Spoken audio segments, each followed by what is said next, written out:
Destroy பண்ணுவாங்க.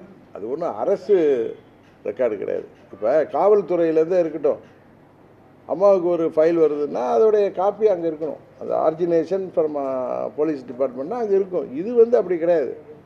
ஒரு முதலமைச்சர் தன் கட்சிக்காரர்களை பற்றி தெரிந்து கொள்வதற்கு, நாட்டு நடப்பை பற்றி தெரிந்து கொள்வதற்கு வர்ற ரிப்போர்ட்டை போய் அது எல்லா காலகட்டத்திலும் உள்ளது, அதோடைய காப்பி அங்கே இருக்குமான்னு கூட தெரியல. அப்படி வேணும்னா அங்கேயே எடுத்துக்கலாம் அவங்க. அது கிடையாது. அது ப்ரைவேட்டாக அம்மாவுக்கு வர்ற அந்த ரிப்போர்ட்லாம் சிலது அங்கே இருக்கும். நாங்கள் அம்மா அவர்கள் மறைவுக்கு பிறகு எங்கள் சித்தி சொன்னதின் பேரில் அங்கே தேவையில்லாத பேப்பர்கள் இருக்குது, அதெல்லாம் பாருங்கள், அங்கே இருக்கிற பேப்பரில் தேவை இருந்தால் எடுத்து வைங்க, தேவையில்லாத கிழிச்சு போட்டுருந்தாங்க. அதில் சிலரை பற்றி வந்ததை நாங்கள் பார்த்தோம் என்று சொன்னோம். உடனே அதை எப்படி பார்க்க முடியும், கிழிக்க முடியும்னா அது அரசு ஃபைலாக இருந்தால் காமிங்க. அம்மா அவர்கள் ஆட்சி காலத்தில் எந்த ஒரு கோப்பாக இருந்தாலும் அதோடைய காப்பி அரசாங்கத்தில் இருக்கும். எங்கேருந்து அது ஆர்ஜினேட் ஆகுதோ அங்கே இருக்கும். சும்மா மிரட்டி பார்க்குறது, கேஸு தான் போடுங்களேன், நாங்கள் என்னன்னு பார்க்குறோம். எது இருந்தால் கூட தேடி எங்கேயாவது வெளியில் இருந்தால் கூட எடுத்து கொண்டாந்து கொடுக்குறோம். அதனால் அதை சொன்ன உடனே அலறிக்கிட்டு பயந்து கொண்டு அவர் ஏதோ பேசுகிறார். அவர் தான் பாவம் ஏதோ மனநலம் கூட்டியவர் போல் இருக்கார். அவர் தான் பைத்தியமாக இருக்கிறவங்களுக்கு அடுத்தவங்களை பார்த்தா பைத்தியம் தெரியும். தம்பிக்காக நான் மிகவும் இறக்கப்படுகிறேன்.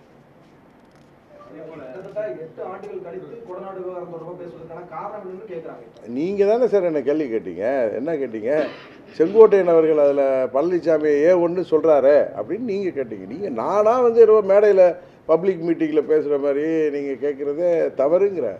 நீங்கள் உங்கள் பத்திரிகை துறையே ஊடகத்தை சேர்ந்த நண்பர் ஒருவர் அண்ணன் செங்கோட்டையன் அவர்கள் பழனிசாமியை கொடநாடு வழக்கில் அவர் A1 அவர் அப்படின்னு அவர் சொல்லி அப்படி சொல்கிறாருன்னு கேட்டீங்க. அதற்கு நான் கொடுத்த பதில் அவரை A1 சொல்லலை, B1 சொல்லலை. இதில் கொடநாட்டில் போய் ஜன்னலை உடைச்சி அங்கே உள்ள வாட்ச்மேனை கட்டி போட்டு அவர் கொலையாகின்ற அளவுக்கு எல்லாம் நிகழ்ச்சி, அது தொடர்ந்து தொடர் கொலைகள்லாம் நடக்கிற அளவுக்கு அங்கே இருக்குன்னு தேடி இருப்பாங்க. அந்த ஃபைல்லாம் அங்கே இல்லை, அந்த முட்டாள்களுக்கு தெரில, அதெல்லாம் போயஸ் கார்டனில் தான் இருந்துச்சு. இல்லை இதில் நானாக எனக்கு கொடநாடை பற்றி பேசலை. நீங்களாம் ஒன்று கேட்குறீங்க, நான் பதில் சொன்னால் உடனே தினகரன் அதை கிளப்புறாருன்னு திரும்பி நான் 4 நாள் கழிச்சு அதே இடத்துல உட்காந்து நீங்கள் கேள்வி கேட்டால் அது எப்படி நியாயமாக இருக்க முடியும்? செங்கோட்டையன் என்ன சொல்கிறாருன்னா, எடப்பாடி பழனிசாமி நான் தான் முதலமைச்சர் வேட்பாளராக முன்னிறுத்தினேன். இல்லை முன்மொழிந்தேன்னு ஏதோ சொல்கிறாரு அவர். அது அங்கே நடந்தப்போ எல்லாத்தையும் கையெழுத்து வாங்கினோம். அப்போ அவர் முன்மொழிந்திருக்கலாம், எனக்கு அது சரியாக ஞாபகம் இல்லை. முன்மொழிந்தேன்னு சொல்கிற மாதிரி தான் ஞாபகம் இருக்குது. அது அங்கே எம்எல்ஏக்கள் கூட்டம் நடந்துச்சுல்ல, அப்போ எல்லோரும் கையெழுத்து போடுவதற்கு முன்பு இவர் பழனிசாமி வேணான்னு சொன்னார், எங்கள்கிட்ட என்னை அறிவிக்காதீங்க, என்னை சொல்லிவிட்டு வாங்காதீங்கன்னு. பட் நாங்கள் அதை ஒத்துக்கலை. இருந்தாலும் பழனிசாமி அவர் தான் முதலமைச்சர் வேட்பாளராக தேர்ந்தெடுக்கப்பட்டார் சொல்லி எல்லோரும் கையெழுத்து போட்டாங்க. மேபி அந்த கூட்டத்தில் ஏதோ முன்மொழிதல் இருந்திருக்கலாம். அதுதான் அதை எனக்கு நான் கவனிக்கல. அது எனக்கு தெரியும். நாங்கள் இருந்தால் கூட அதை நான் கவனிக்காமல் இருக்கேன்.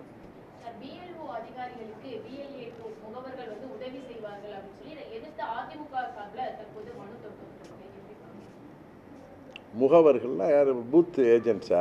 அவங்க இந்த அதிகாரிகளுக்கா? உதவி செய்வதுங்கிறது எல்லா கட்சியிலையும் முகவர்கள் வாக்கு. ஆமாம் புரியுது, அதான் பூத் ஏஜென்ட்னு சொன்னேனே. இப்போ இப்போ என் வீட்டில் ஒரு ஆஃபீஸர், யாரோ ஒரு அரசு அலுவலர் தான் அந்த ஃபார்ம்லாம் கொடுத்தாங்க. திரும்ப வரேன்னு சொல்லியிருக்காங்க. அதுக்கு ஏதோ எந்த கட்சியை சேர்ந்த ஒரு ஏஜென்ட்டோ அவங்களுக்கு உதவி செய்வதற்கு அதில் என்ன தவறாக இருக்குன்னு எனக்கு தெரியல. அதில் என்ன முறைகேடு பண்ணிவிடுவாங்களா அந்த அதிகாரியோட சேர்ந்து? எனக்கு தெரியல, எனக்கு புரியல, உண்மையாக தெரியல. சொல்லுங்கள். ஜெயலலிதா அவங்கள் மறைவு பிறகு பாஜக தான் அதிமுக முழுவதுமா கட்டுப்பாட்டில் வச்சிருந்தது. கபலீகரம் பண்ண பார்க்குது, அழிக்க பார்க்குதுன்னு பல தரப்புல இருந்தும் வந்துட்டே இருந்தது. இந்த நேரத்துல பன்னீர்செல்வம் அவரும் என்ன சொல்லியிருந்தாருன்னா, பாஜக சொல்லிதான் நான் தர்ம யுத்தம் தொடங்கினேன்றாரு. இப்ப செங்கோட்டையனும் அதையே தான் சொல்றாரு.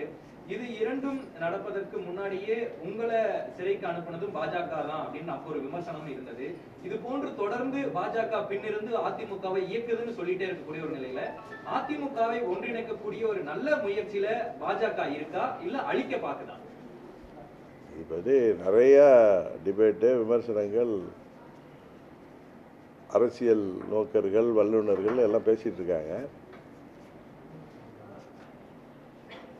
எனக்கு தெரிந்து அம்மா அவர்கள் மறைவுக்கு பிறகு ஒரு சிலரின் சுயநலத்தால் தான் வேறு யாரோ வந்து உங்கள் வீட்டில் போடுறாங்கன்னா நீங்கள் வந்து அவங்களுக்கு வீட்டில் உள்ளவங்க இடம் கொடுத்தா தான் இப்போ அதில் வந்து அது சாத்தியமாகும். அம்மா இருந்த வரை நடக்கலை. எந்த கட்சியிலுமே இன்னொரு கட்சி அந்த கட்சியோட உள் கட்சி விவகாரத்தில் தலையிடுதுன்னா அங்கே ஏதோ வீக்னஸ் இருக்குன்னு அர்த்தம். அது மாதிரி சிலர் சுயநலம் தான் இதுக்கெல்லாம் காரணம். ஆனால் எனக்கு தெரிந்தவரை நான் ஓராண்டு அந்த போன பாராளுமன்ற தேர்தலப்போ நான் அந்த கூட்டணிக்கு சென்றேன்.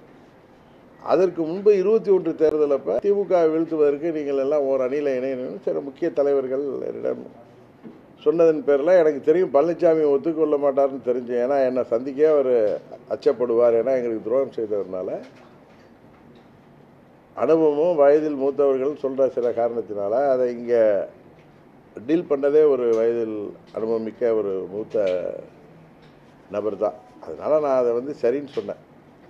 ஆனால் அதுக்கப்புறம் இப்போயும் மாண்புமிகு அமித்ஷா அவர்கள் 24 பாராளுமன்ற தேர்தல் அப்போயும் ரொம்ப நாட்கள் அவர் வந்து எனக்கு தெரிந்து திரு அண்ணாமலை அவர்கள் தலைவராக இருந்த பொழுது எங்களோடு கூட்டணி பேசினாலும் நீண்ட நாட்கள் அவர்கள் பழனிசாமிக்காகவும் எல்லோரும் ஒரு அணியில் வரணும் வெயிட் பண்ண மாதிரி நான் ஃபீல் பண்ணுறேன். இது யாரும் என்கிட்ட சொல்லலை.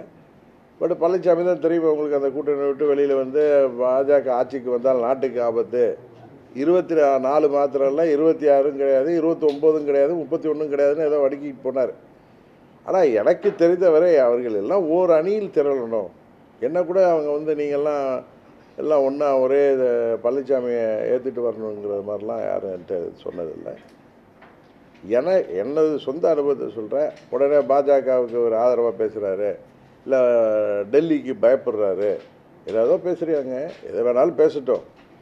அதாவது வெறுவாய்க்கு மெல்லுவாங்க. இவங்களுக்கு அவள் கிடைச்ச மாதிரி இங்கே யாராவது இவங்க பேசுகிறத வச்சு என்னிடம் யாரும் அப்படி அழுத்தம் கொடுக்கவும் இல்லை.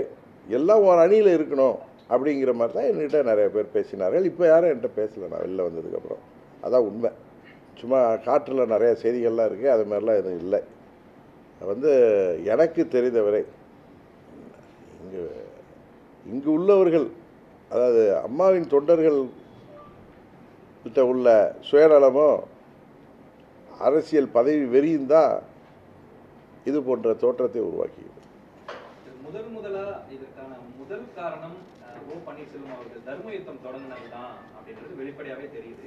நீங்க சொல்லக்கூடிய அந்த சுயநலம் சுயலாபம் அதுல அதாங்க திரு பன்னீர்செல்வம் தான் அதை தான் உணர்ந்து இன்றைக்கு அம்மாவின் தொண்டர்கள்லாம் ஒன்றிணைன்னு எனக்கு கூட ஒன்றும் வேணாம், நான் வந்து ஒரு தொண்டராக இருக்கிறேங்கிற அளவுக்கு அவர் அன்றைக்கு தர்ம யுத்தம் நடத்தியதனால் ஏற்பட்ட பின்விளைவுகளை அவர் அதை உணர்ந்து இன்றைக்கு பேசி வருகிறார். அதிலே திரும்ப நிற்கிறத விட தவறு செய்துவிட்டு சுயநலத்தால் பதவி வெறியால் துரோகம் செய்தவர்கள் உணராதது தான் இன்றைக்கி காரணமே தவிர அவர் தர்ம யுத்தம் தொடங்கியது அன்றைக்கு ஒரு வாரம் வெயிட் பண்ணியிருந்தால் அவரே கூட திரும்பவும் சீஃப் மினிஸ்டர் ஆகிருக்கலாம். அவர் வந்து தர்ம யுத்தம் தொடங்கியது அதனுடைய பின்விளைவுகளை அவர் உணர்ந்திருப்பதனால்தான். உடனுக்குடன் செய்திகளை தெரிந்து கொள்ள சன் நியூஸ் பெல் ஐகானை கிளிக் பண்ணுங்க.